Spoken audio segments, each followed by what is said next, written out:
You know, when we think of Martin Luther, we usually get that image of him nailing his theses to a church door, right? Taking on indulgences and the Pope. But here's the thing. For Luther himself, all that stuff was just a symptom of a much, much bigger issue. So let's get right into it, because today we're digging into the one fight Luther believed was the absolute heart of the Reformation, his all-out intellectual war on the very idea of free will. Okay, so check this out. This is Martin Luther writing to his biggest intellectual rival, the famous scholar Erasmus.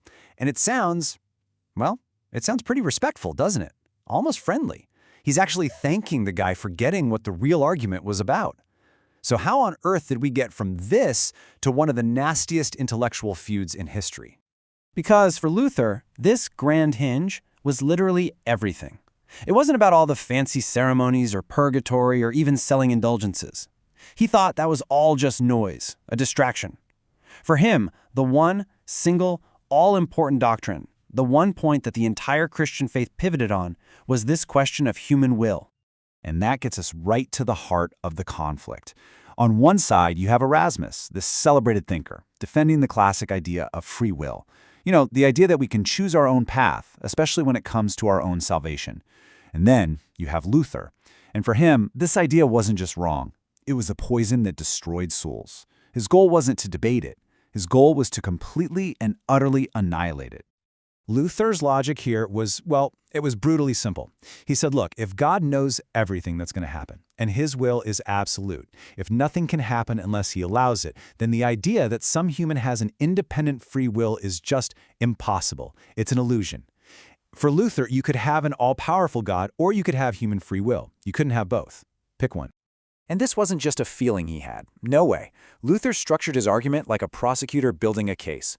He laid out a systematic, 5-point argument to prove that free will simply couldn't exist. So let's walk through how he built his case. And you can really see his mind at work here. First, if God knows it's going to happen, it has to happen. It's certain.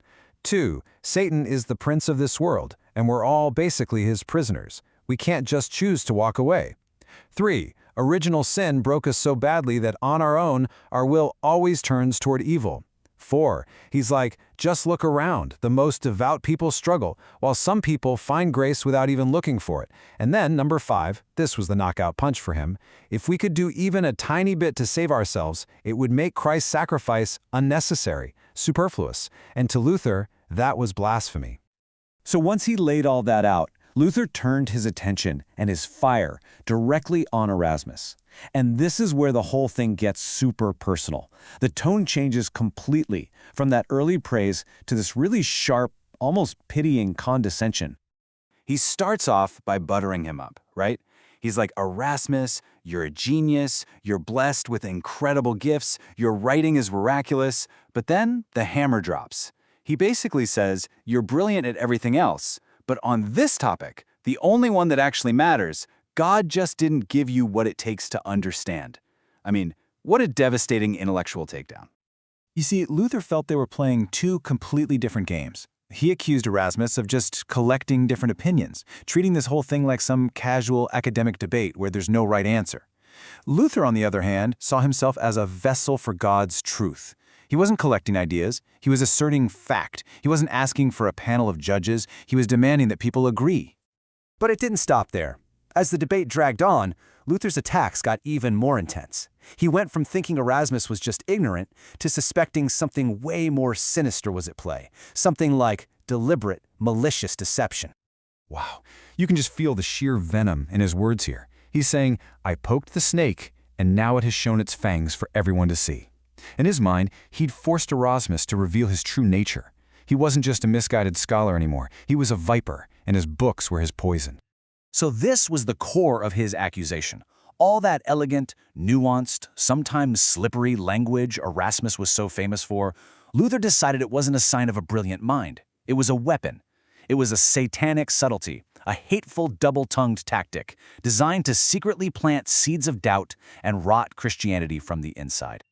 And Luther came with receipts. He pointed to Erasmus's catechism for children, claiming it was built to poison their minds with doubt from day one. He pointed to how Erasmus made the Apostle Paul sound all confused and contradictory.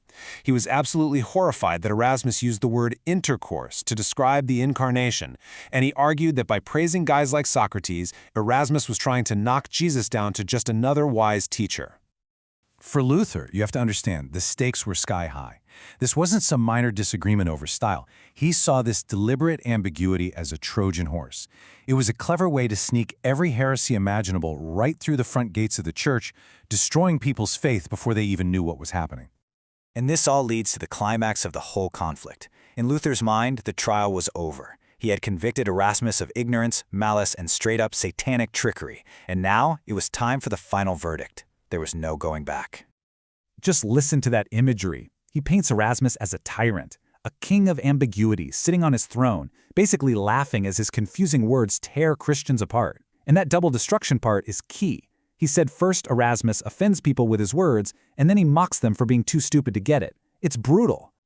And there it is, the final nail in the coffin, a complete and total rejection. He literally wishes Erasmus could be blown out of the schools, completely erased from Christian education, because even if you don't think he's actively evil, which, let's be honest, Luther definitely did, he's at best useless. For Luther, there was just no middle ground, zero.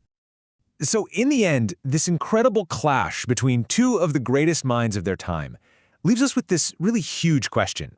It kind of forces you to ask, in the big battles of ideas that really shaped the world, what's more powerful?